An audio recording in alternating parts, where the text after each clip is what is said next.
Hello, everyone. This is Trey. I'm here on this last day of February, this once in a fourth year, 29th of February, with my friend here, uh, Kamil. Yep. Kamil Hello. Gregor. I blinked out there. I apologize there for a sec. That's all right. And we're going for a round two. I don't even know that we've discussed a topic necessarily. I just think that Bert Poole had was blowing and going about how Camille owned me and all this stuff. And anyway, in a conversation, he said, "Yeah, he's tried to meet with you again, and you declined or something." And I said, "Did I?" Camille, he says, "No, but I'd like to talk to you again." So we're here again to talk some more about the general topic, probably relating to the existence of God. And I very much enjoyed our last conversation. It was very cordial and informative and challenging. And I'm looking forward to some more interaction with you, Camille.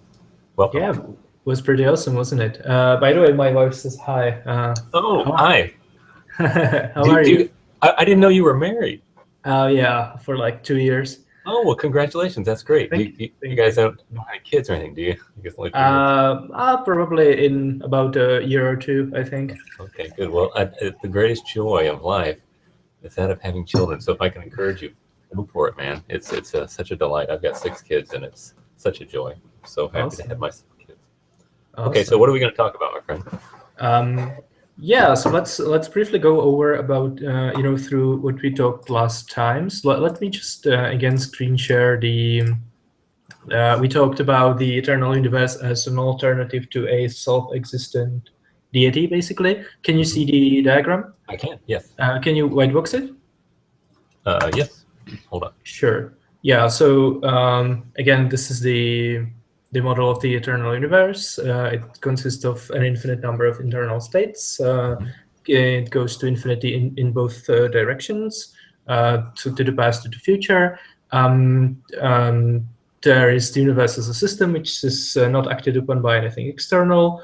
And there are the internal states that have a different ontology than the universe as a system. They are contingent because everyone is both an effect and a cause. They are contingent on the previous state that caused them. So we basically went through this. At some point, you said that I conceded your entire argument and that I basically don't like calling the universe God. But then we went through a bunch of properties that you said that a self-existent being must also have, like simplicity, and I think we touched on intentionality briefly also. So we could either continue that discussion, and we could maybe tackle some objections against the idea of the self-existent universe, or we could go into some other topic. Depends on you. Oh, no, I'm fine. Just to camp here. It's fine now. Yeah. You talked about. Since our last conversation. Yep. Go on. With these successive states that you have, what is the nature of them? What's the nature of them? Can you repeat that? What kind of ontology do they have? Well, the ontology would be fleshed out. That would be the green stuff, right? So there would be contingent. Each internal state would be an effect of the previous one and a cause of the following one. So they are acted upon one another. They change, they happen, they become. Stuff like that. So where do you get this ontology of self-existence? Where does that come from? Well, it comes by definition, like self-existence is defined as not being acted upon anything external. So the universe as a system would be self-existing because it meets the definition. There isn't anything external outside the universe that would act upon it.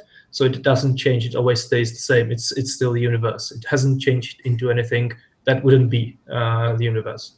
Okay. Do you understand though that what you're doing is you're saying that if you get enough changers together, somehow they become self-existent. How does that work?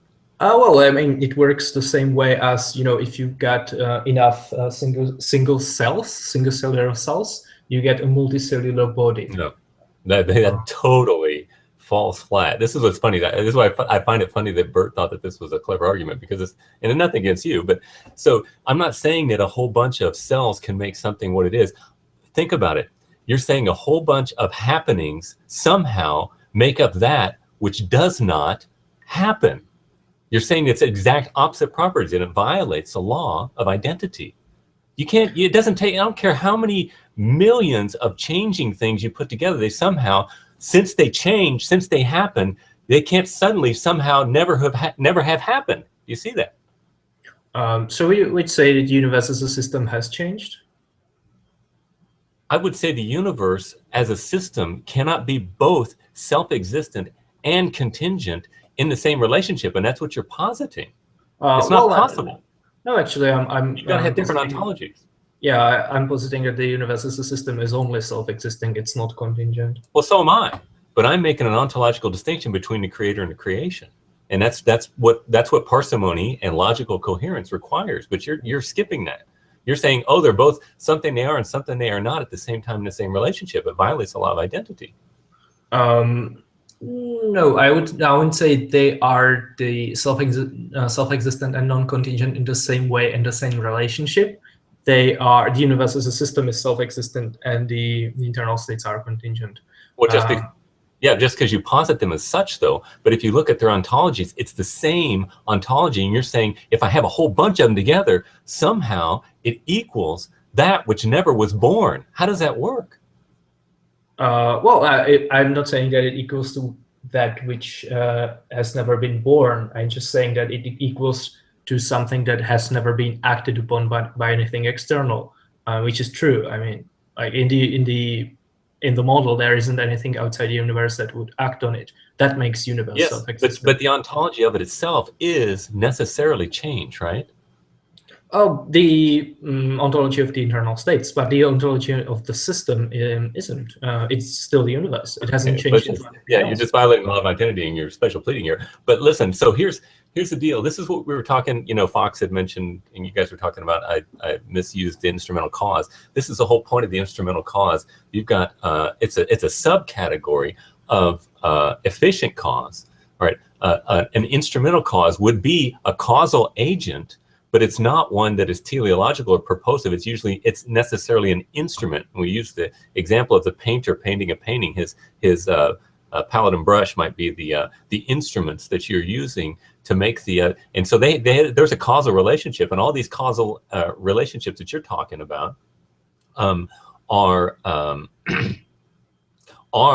causal in a sense, but they themselves are also effects. Therefore, they're instrumental. They are not efficient. Efficiency has purpose to it, and it's ultimate, and it ultimately must be self-existent. Otherwise, there would be no efficiency to it. It's got to be personal as well. And so what you're doing is not making those fine distinctions and trying to make that which changes as somehow being efficient, which it's not. It's just instrumental. Sure. So what? I don't see a problem with that. Well, you're violating the law of identity. Being and becoming, something cannot be being and becoming in the same ontology in the ultimate sense. Well, sure. I mean, the universe as a system would be a pure being, right? Okay, but it's not this. Okay, but pure being cannot be acted upon. Can the universe be acted upon as you're defining it? Well, it's not. It's not being acted upon. It's changing. Well, the internal states are. The universe is still. Okay, so these states in here, you've got something acting upon another, and it's all one ontology, and yet it's not changing. That's what you're saying. Yeah, sure. I mean, the internal states are acting one on another, but there's a difference between a set and its elements, right? If you have a set, the set as a system, or the set can have properties that aren't found in any of the individual members of the set or elements of the set, right? I don't see why this is a problem. You could even have a set where all the elements have one property and the set has the opposite property, or mutually exclusive. The two properties could be mutually exclusive. Not when that which is the opposite property you're speaking of is that which doesn't happen, when in fact you're saying that something happens suddenly becomes non-happening when you put a whole bunch together. It's nonsense. Okay, why is that an exception? Yes, because something cannot be what it is and its exact opposite at the same time in the same relationship, and that's what you're saying. You're saying a whole bunch of them together somehow never were born. They never happened. No, I'm not saying that. I'm not saying that they have never been born, I'm saying that they aren't acted upon by anything else, right? Self-existence doesn't mean that which has never been born. It means that which hasn't been acted upon by anything external. Right, but you're saying all right, let's say this. Is it a multiplicity of ontologies together, this universe? It's a set. Yeah, I would say probably yes. It's a multiplicity of the internal states. Okay, so it's not simple, it's complex, right? Yeah, sure. The universe would be complex. Okay, complexity requires, first of all, the ontology of something that's complex is not found within itself. Its being is in the parts themselves. Let's see, what is it called? I can't remember the definition now. It's something that is complex is something that without the parts, it would not be what it is. Something as a whole would not be what it is without the parts that make it up. So the ontology is really not the thing that comes together, but the ontology is the many parts that make it up. So the ontology is the parts. And you're saying all the parts are happening. And therefore, when you put them together, somehow they stop. So number one, the ontology is not the whole the universe is not the ontology. The ontology is the parts that make up the whole. And then secondly, when you have something complex, put it together, it needs an assembler. It needs something to put it together. Why does it need an assembler? Well, I don't see that. Oh, well, how is it? The parts must be put together in order to make the thing what it is to be. Why do they have to be put together? Because they're complex. It's not what it is unless it's put together. So if you got just chaos and you have just all these parts together, you don't have the ontology you're talking about, but you're saying it coheres together as a whole. And the ontology of what you're talking about is not the thing you're talking about. It's the adding up of all those parts together. So the universe is not an ontology itself. The universe, as you're positing it, is all those green squares put together. So and all those green squares, you have defined them as being that which is subject to change. Yeah, sure. But once you put them together, once you put an infinity of them together, then that's yeah, an infinite amount of them together. Then the infinite set becomes self-existent because there isn't anything external to it. Okay, but it's not a unified concept though, because it's made up of parts. It's not simple.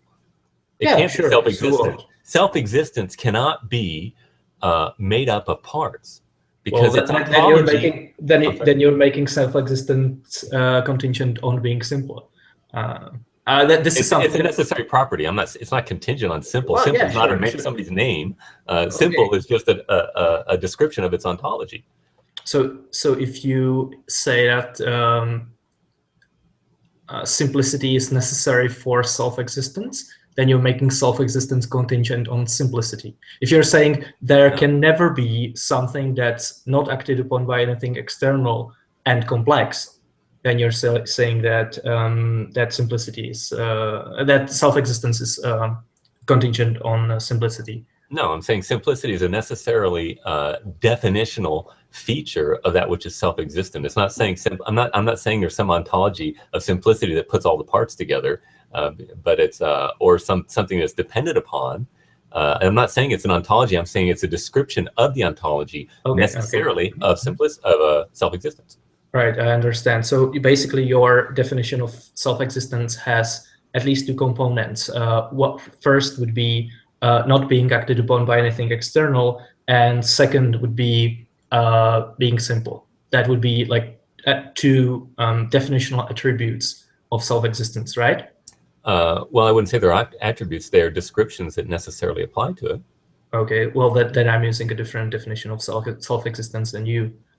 For me, self-existence just means not being acted upon by anything else. It doesn't have anything to do with simplicity. I think there could be entities. It's logically possible that there could be entities that are, self-existence and complex, self-existence and simple, contingent and complex, and contingent and simple. I think all four combinations are possible. No, I mean, there are definitely, for example, simple and contingent entities. Okay. When you say that something is self-existent, you're saying it is pure being. All right. It is. Yeah, sure, because it's not being acted upon by anything else that doesn't have anything to do with it. Okay, but you're saying it's pure being and it's pure becoming at the same time in the same relationship. No, it's just pure being. Well, how is it that all of these infinity of contingencies can make something pure being that does not change? You're violating the law of identity. I don't even find this compelling.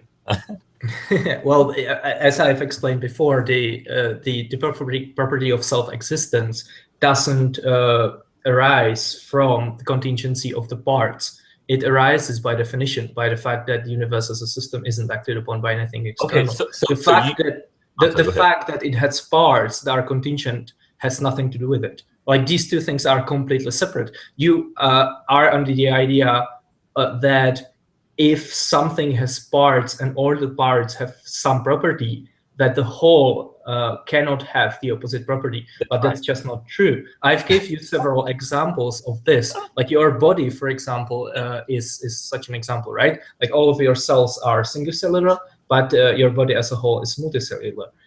There's no contradiction in that, because your body as a system has different ontology than itself. That's a completely benign and banal example, because my cells coming together to make the ontology of myself is not saying that somehow I'm self-existent because I have a whole bunch of contingent cells together. Well, it's just an analogy, right? Well, that's right. It doesn't work. It doesn't. It's completely, because I am not self-existent. Well, so what? I mean, that has nothing to do with it. Okay. Well, I don't know. I don't know how far we can beat this dead horse. I don't think we're making any progress. Yeah, I agree. Would you like to talk about something else? Sure. I mean, as I posted in, I think, 2 posts, I would, the way I understand your argument, I think it makes you hard determinist. So I think it prevents the idea of the free will from existing. No, I'm a soft determinist. I'm a soft determinist, a compatibilist. Okay, cool. So then I have no issue with it. I would be a compatibilist also. So you're basically saying that, if someone kills someone, then they didn't have a choice, because their behavior is ultimately a result of some causes of their behavior. God's sovereignty, maybe. So God would then be responsible? No, well, no, I'm not.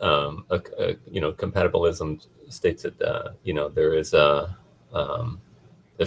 complete free will, or libertarian free will says that there's absolutely no determination whatsoever, and a compatibilism is kind of in between the two, where you say that there is some sense of determinism, but also free will underneath that within that camp.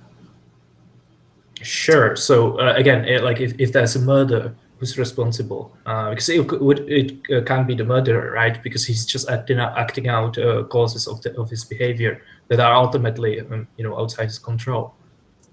Right. So there's culpability in your worldview, right? Well, I'm agnostic on the idea of free will. But if I embrace your argument, I would have to say that no, there's no responsibility. Because like the guy couldn't do what anything else that what he did, right? Because his behavior was an effect of a cause or of a causal chain that was ultimately outside of him. Let me give you an analogy. For example, like let's imagine a sheep herder who has their sheep in a pen. And ultimately, that sheep herder is sovereign, in a sense. This is just an analogy, in a sense, over those sheep. But within that pen, those sheep have, free will to do whatever they would like to do. But ultimately, they're lorded over by their owner, or the sheep herder, or whatever. Okay, so can you draw the distinction between that and, people and free will? Well, I think, from my perspective, from a biblical perspective, ultimately speaking, God is sovereign over all, and he's not surprised by anything, because if he were surprised by something, he would be contingent by definition.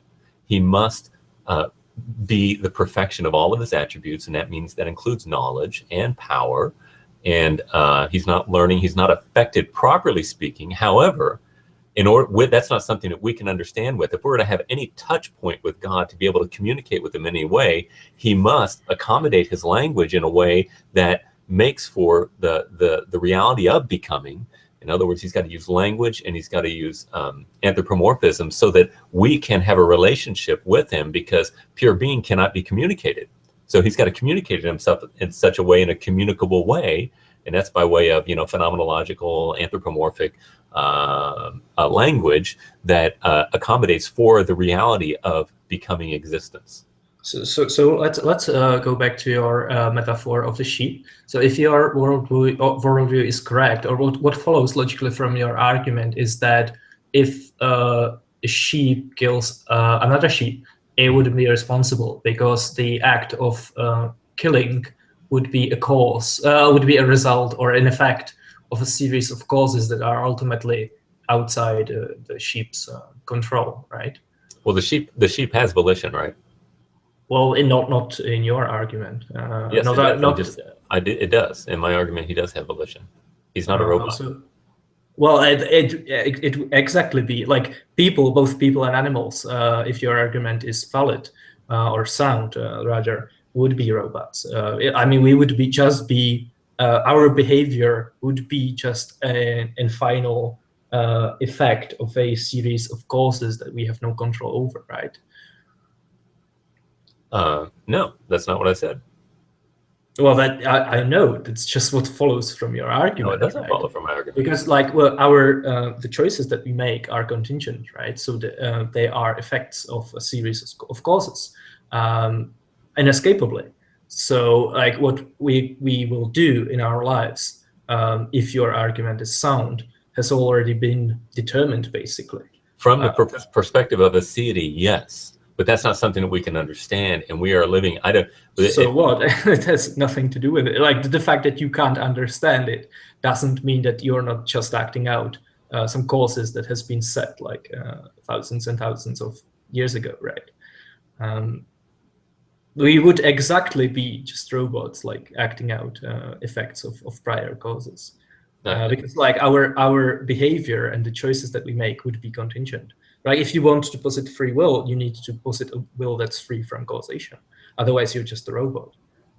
No, if you're going to posit a free will, you cannot have, number one, such a thing as personal free will unless it's been given by a self-existent willer. And number two, the whole idea that there is any such thing as culpability and morality requires a moral lawgiver. Do you agree with that? I don't. Yeah. Well, the first thing is that the self-existent being not only causes us to have free will.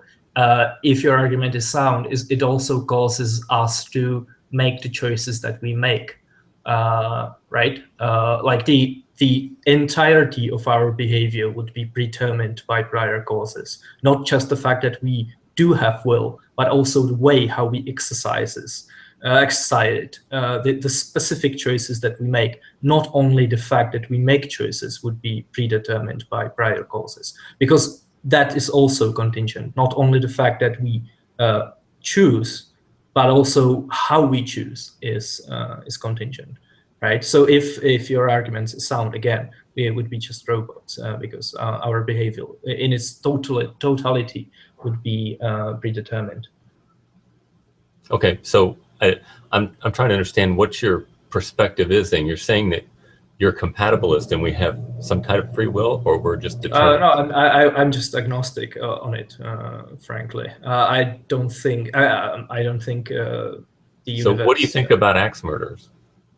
Well, I mean, I don't think that the universe where we do have free will is distinguishable, empirically from the universe where we don't have free will, right? But I mean, obviously, I feel as if we had free will, but that's something that I can't help, and that could be totally false. Like that could be just an illusion. Okay, so you have no justification. You say something is true, but you live exact opposite of that.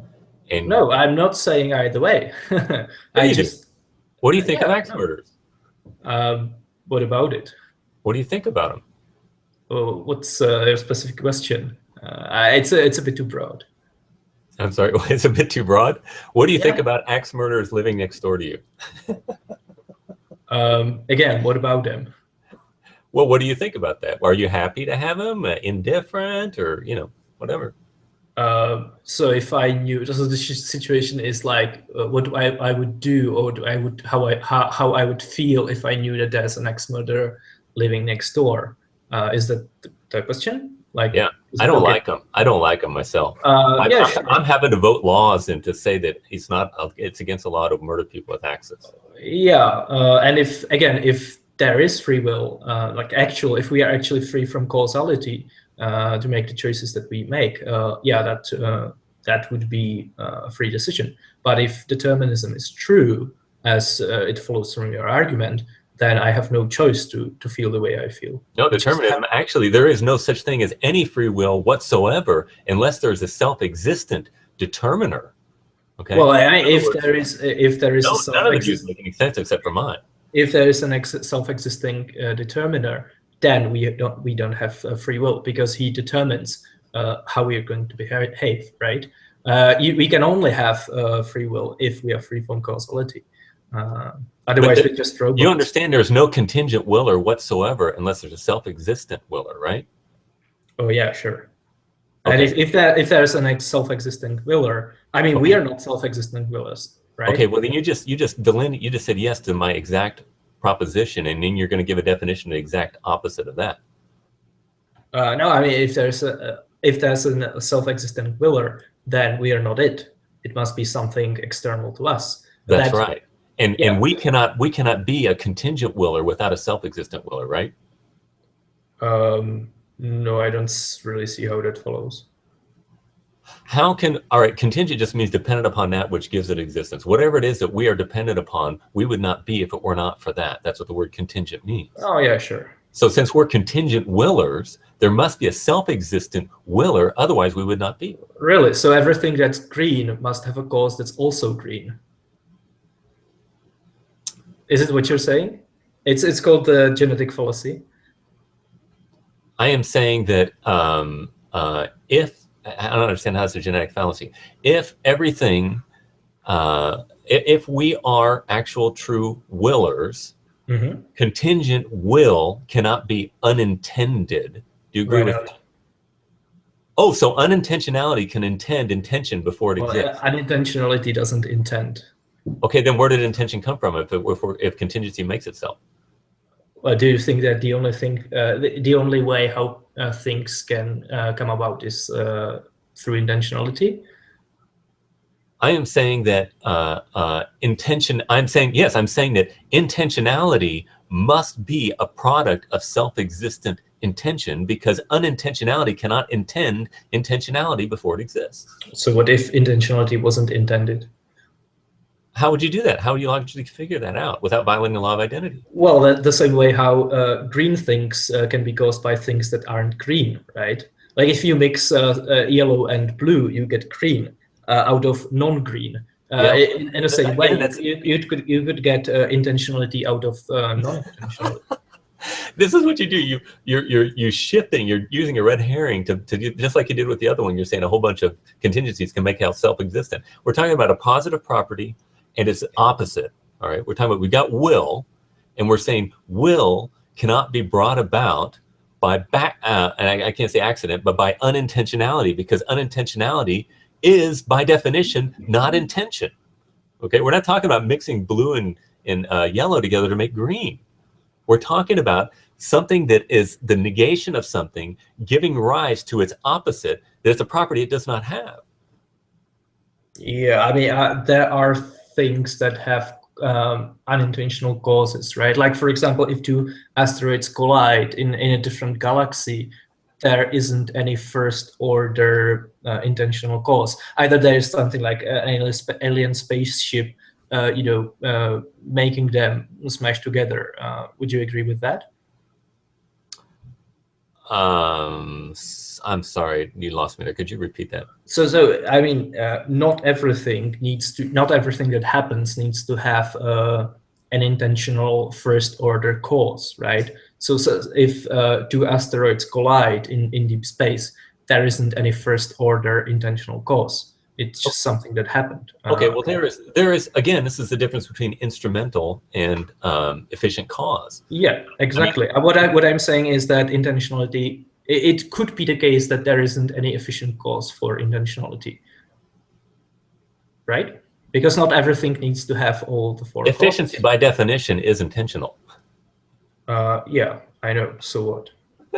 Well, then how do you have intentionality by accident, or unintentional, or efficiency by accident, when by definition it's that which is intended? Well, that has nothing to do with it. I mean, like, again, it could be the case that intentionality doesn't have an efficient cause. Okay, well, I don't see any problem with that. Well, you just want it because it's convenient for you to say so. Well, I mean, do you have an argument for why? Yes. Something cannot impart something that it does not have. Its opposite property. The negation of something cannot give rise to what. You've just stated the genetic fallacy. What you're basically saying is that if an ontological entity has a property, its cause must also have its property, but that's false. And that there are plenty of examples. I am saying that unintentionality, you're violating the law of identity. Unintentionality cannot intend intentionality before it exists. I agree. I completely agree. What I'm saying is that it's possible that intentionality wasn't intended at all, not even by unintentionality. It just arose. Yeah, not by unintentionality. Yeah, now you're doing, this is the fallacy of equivocation. You just gave unintentionality a name as an ontology. That's not what I'm saying. I'm not saying unintentionality does have ontology, doesn't it? There are things that are unintentional. Yes, but I'm not speaking of unintentional things. I'm talking about the property itself. Unintentionality is the negation of intentionality.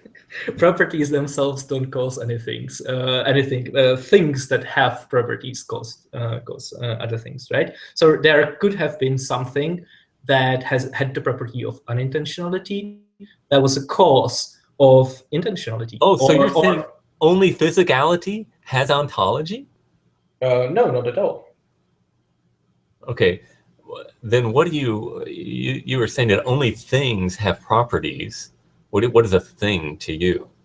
Well, I mean, ontological entity, it doesn't have to be material, right? There are immaterial entities that also have ontology. So unintentionality is the absence of ontology, right? Of whatever that may be. No, unintentionality would be an absence of intention, not an absence of ontology. Okay, but an entity that is unintentional does not have intentionality, right? Yeah, by definition. Okay, good. So an unintentional object or whatever can intend an intentional object without having intentionality. It doesn't. No, it wouldn't intend. It would just cause. Cause. Yeah, causing isn't causing isn't simultaneous to intending, right? There are causes that are unintentional. No, they're instrumental causes, but they are not intentional. Yeah, that instrumental causes cannot intend. You've just repeated what I've said. Yeah. An intentional. You cannot have an intentional instrumental cause. Why not? Arising out of an unintentional contingent cause. Did I say that? Because then unintentionality would intend itself before it exists? Yes. I can already predict what you will say. Because I've said it about 30 times. I'm glad you finally got it. Yeah, I know. There's still the same problem with it, right? Because unintentionality doesn't intend. Right, by definition. Yeah, I agree. So I say it doesn't. If unintentionality caused intentionality, that unintentionality didn't intend. So It just something else intended intentionality is what you're No, saying. nothing intended. There wasn't anything. Nothing now has ontology to do things. There wasn't anything that would intend it, right? So it just poof came into existence ex nihilo. Well, right? there would be other causes. The are they intentional? Well, only efficient cause is intentional. Material cause, formal cause, and other. So unintentional material cause can intend things. No, it just causes things.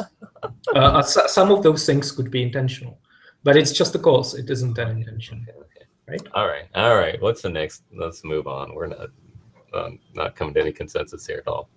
Yeah, I think we haven't figured out the free will thing yet. So as I was trying to flesh out my kind of idea that your argument basically leads to our determinism. So you said that you're a compatibilist, but then you objected against the idea that we are just robots. But what I would say is that if your argument is sound, that's exactly what we are, right? Because there's a self-existent willer that caused everything, basically everything contingent. Ultimately, it would be the ultimate cause of all the effects, and those effects would include the choices that we make, right? So whatever choice we make, it's just an effect of a series of causes that ultimately go back to these initial self-existent cause. So if someone commits a crime, he is just being a robot acting out causes that were set out, thousands of years ago. So I guess you don't very much like the idea, right? Well, no, because do you agree that self-existence is purely actual? Yeah, absolutely. Okay. All right. Now, how is pure actuality to be communicated?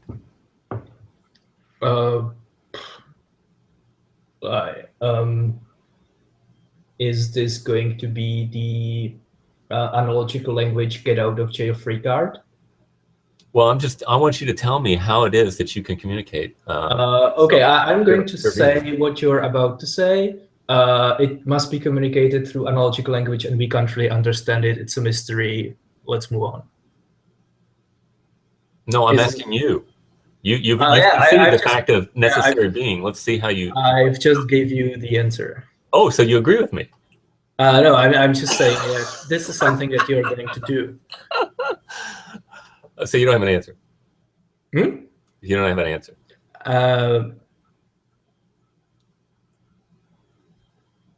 I would say that it's sufficient to communicate. We don't have to use analogical language to communicate things about self-existence. It's pretty clear.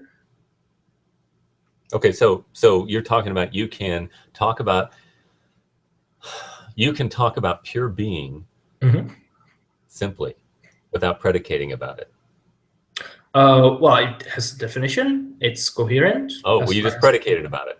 That means that you didn't speak about it simply. You can't use composite language to talk about pure being. Well, How do you communicate that? Tell me that. Give me a schooling here. Well, things have definitions, right? That includes self-existence. If you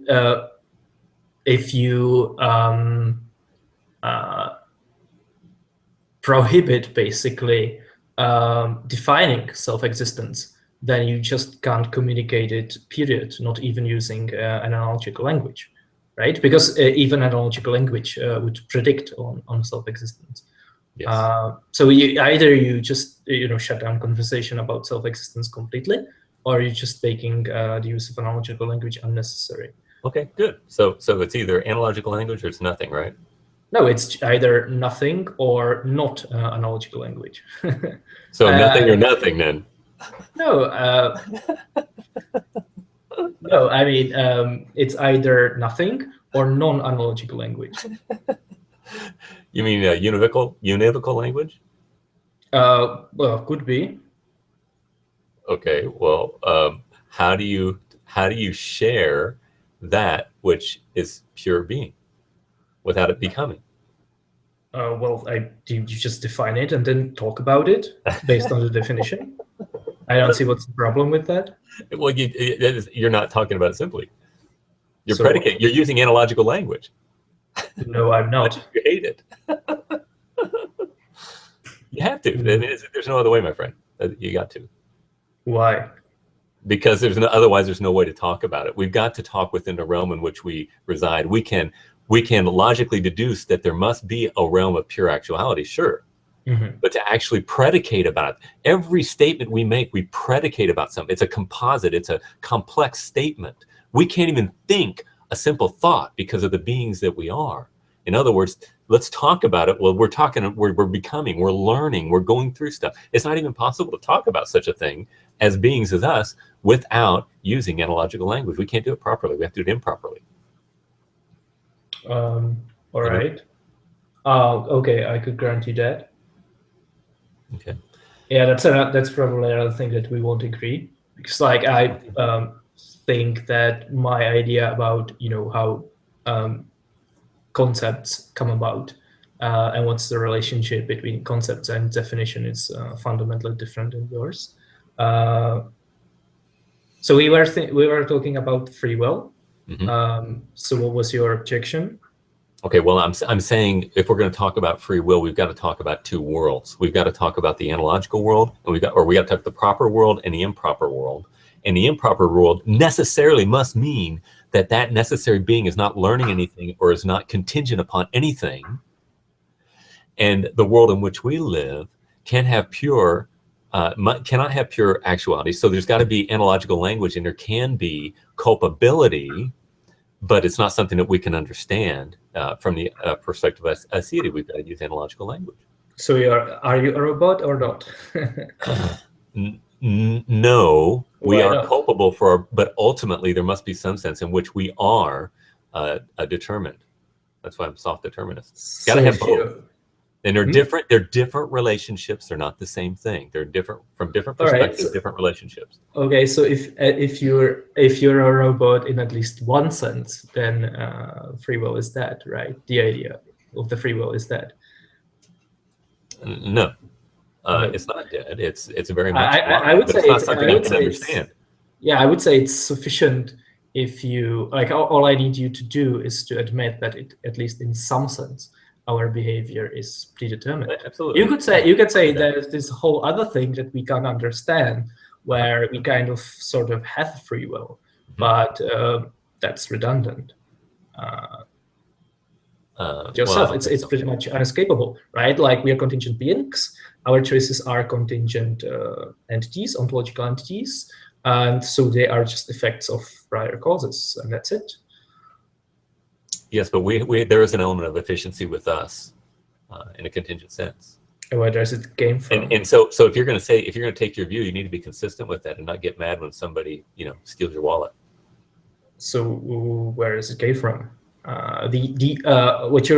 It sounds to me that your idea that there's an element of efficiency in us kind of sounds like you're saying that we are free to make choices because we are free from prior causes. Well, we are determined by our nature, but within that nature there is some liberty, somewhat.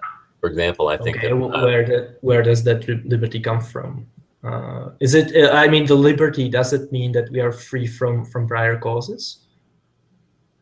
From prior causes of our choices? It's to say that we are determined in some sense, but not completely determined. We have some free will. Okay. You are affected by people. So you make choices that are results of what other people do to you, right? Sure. Okay, but then you also can make a choice and say, well, I want chocolate pudding instead of vanilla pudding or something like that, right? Yeah, but there must have been a cause of that choice. Yes, but you admit that somebody should be punished if they axe murder, right? Oh, sure, but if there's no free will, I have no choice. Okay, then you need to be consistent with your view. You're trying to live both sides of the fence. No, I'm just agnostic about it. It's not. I mean, it's allowed not you to throw rocks and not do anything yourself. It allows you to criticize others, but not taking responsibility yourself. Well, I mean, it's not a position that I choose, right? It's just a result of the fact that it's basically it's impossible to determine. Okay. Right. So actually, the way I see it, agnosticism is the only defensible position. Okay, but it's not an answer. It's just a running away, saying I don't know. So I'm seeking answers. That's why I inquire things. I'm an inquiring kind of guy. I want to have answers to things. I want to have resolution. I want to. Well, saying I don't know is also an answer, right? No, it's not. It's an answer. It's a provisional answer that should lead you to dig deeper. And so I have an answer. You don't have an answer. You're not curious. I am. I can't hear you for some reason. Oh, hello. Can you hear me now? Hello. Can you hear me? Hello? Kamil, can you hear me? Hello. I can't hear you. Hold on just a minute. Let me refresh.